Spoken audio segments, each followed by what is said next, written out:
Chelsea FC are coughing and spluttering their way to a third place finish this season, if even that. You know, the mind game started from the Everton fans letting off fireworks and bangers outside the Chelsea hotel, which clearly fucking worked. Clearly worked.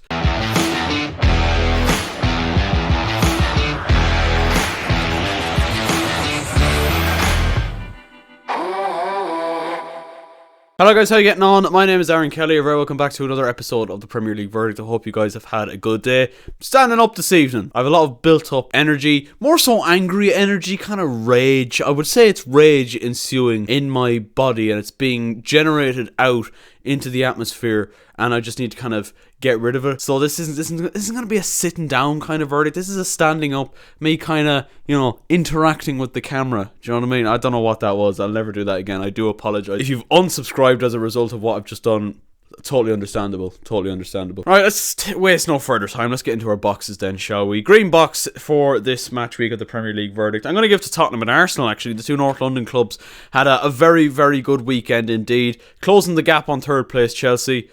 Talk about them a lot later, with a very impressive win each. Both on Sunday, obviously. Arsenal with a big win over West Ham, and obviously West Ham have a big week coming up in the Europa League, their second leg against Eintracht Frankfurt in the Europa League semi-final. A massive week for them, arguably the biggest week in their recent history. And maybe their eyes were possibly slightly more fixated on that. I don't think West Ham are holding out any hope of getting into the top four at this stage. However, Arsenal still had to play what was put in front of them, and they played really, really well. A really professional job. A 2-1 victory. Tottenham, much the same. They're really starting to turn on the style. A 3-1 victory over Leicester, and their forward players are seriously coming into their own. Harry Kane has grown and grown as the season has gone on. Kulusevski's been an excellent signing for them. Son Heung-min, year in, year out, consistently one of the best players in the league. Another fantastic performance and a wonderful, wonderful goal from him to help Tottenham to a massive victory, closing the gap in on the frauds that is Chelsea FC. Like I said, more about them later. And Antonio Conte is talking about revolutionising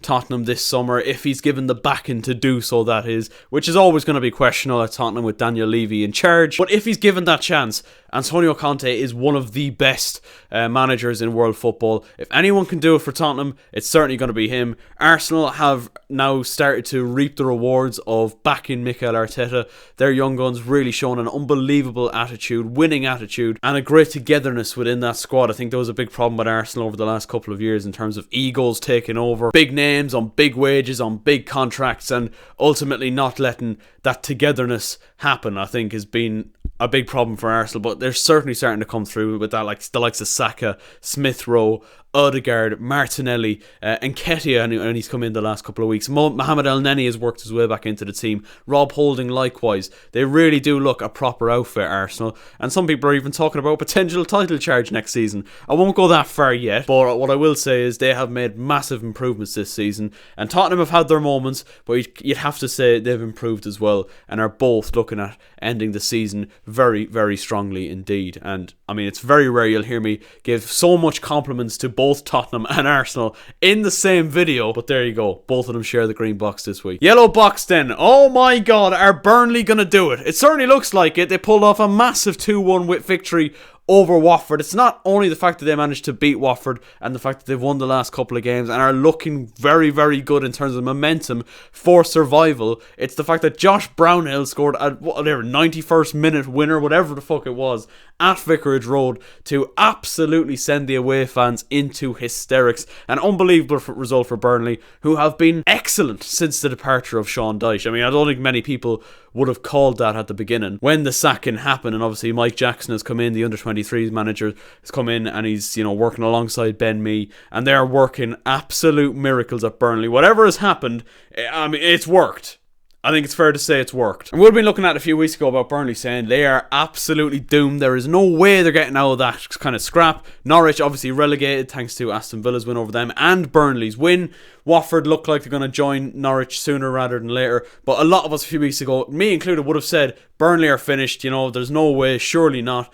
And then the tide has turned, obviously, in Burnley's favour, with Everton looking the most likely to go down. Again, we'll talk about that in a minute. But Leeds have been dragged into it too after their defeat to Manchester City. But Josh Brownhill and Burnley FC, I mean, they look not, I wouldn't say nailed on. I mean, that's very fair to say that. But I think They definitely look like the favourites amongst the three, if you consider Burnley, Leeds, Everton as the three possible candidates to go down. Right now, in terms of momentum and form and the whole good feeling around the club and the way they're playing, I would say Burnley are the favourite of them three to survive in this moment in time. And that is something, as I said, I did not think I'd be saying a couple of weeks back. Fair play to them, but do you know who I can't say fair play to? Chelsea FC, alright? I was more angry about this. There would have been more of a rant if I had recorded my verdict directly after the game on Sunday, but we've got to talk about it, haven't we? Chelsea FC stinker box.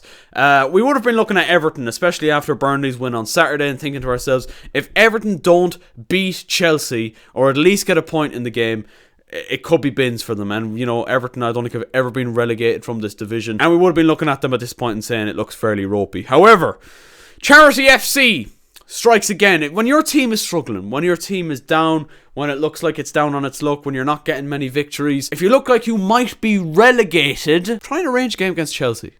Do you know? That's just a thing that looks like it might happen. You know, we were playing Man United the other night. Man United have been battered by every top team in the division this season. Liverpool, Man City, Arsenal have all battered them at different times this season. But Chelsea obviously let them in with a chance of winning that game. It was only a draw in the end, but they've gone out and absolutely smashed Brentford tonight in their final game at Old Trafford this season. So, you know, that's what we do. We give confidence to teams. Do you know what I mean? Richarlison gets the goal, start of the second half. And, you know, 1-0, I really don't think flattered Everton. You know, I don't think they're a great team, technically. I don't think they have amazing footballers. They definitely shouldn't be down where they are. Let's not make any mistake there. But you know what? That is incredible heart, passion, desire, you know, mindset, you know, willingness to go absolutely ham into every single 50-50, to run that extra yard. That is the most I've seen from this Everton team all season.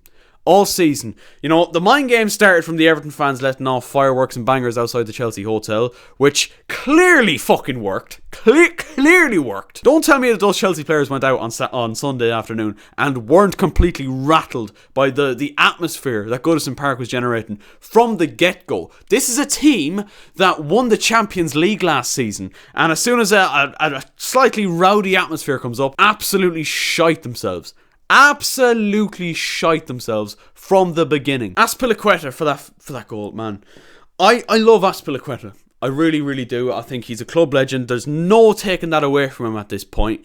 But holy why are we signing him on for another contract? Seriously, he should be let go off to Barcelona. If Barcelona are looking for him, let him go. There's talks of Marcus Alonso actually, you know, staying at Chelsea despite the fact that Barcelona want him. Let him go. He's deadwood. Look, he's done well at times this season. He's come in and he's had to fill in for Ben Chilwell. He's just not it though, is he? He's not. Rudiger looks like he's going off. It's pretty much confirmed that he's going to Real Madrid at this point. But ever since the announcement happened, he's been playing like utter dog shit. Reece James was trying shots from ridiculous ranges. Jorginho was just shocking. Could not keep the ball. Ruben Loftus-Cheek actually had a really good game, and I'll give him credit, and I'll give Thiago Silva credit. Those are the only two. Mason Mount had sparks, and the two Germans up front, Timo Werner and Kai Havertz, were nothing short of an absolute disgrace. Mason Mount, as I said, had sparks, but them two, absolutely horrendous. And Chelsea FC are coughing and spluttering their way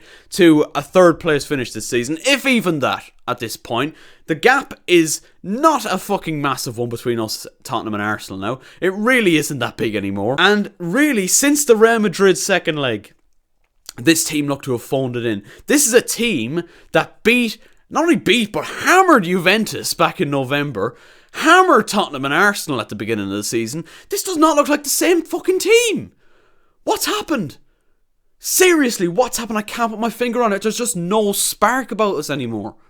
Like, it's horrendous. It's like half of these players have just phoned it in for 50% of the season. That's not on. That's not on. There has to be, obviously there's talks of, you know, big summer transfer window incoming, and, you know, I absolutely get that. You know, there has to be some incomings in the summer. But my God, We need to get rid of half of this fucking dead wood in the summer. I don't know, boys. I don't know, like, to lose to Everton, to get to rescue them. We've rescued them. Their momentum will be there now. They don't have too many difficult games between now and the end of the season, Everton. They're probably going to stay up now because of us. And who do we have left? Who do we have next, Chelsea? Who have we got next in our next game?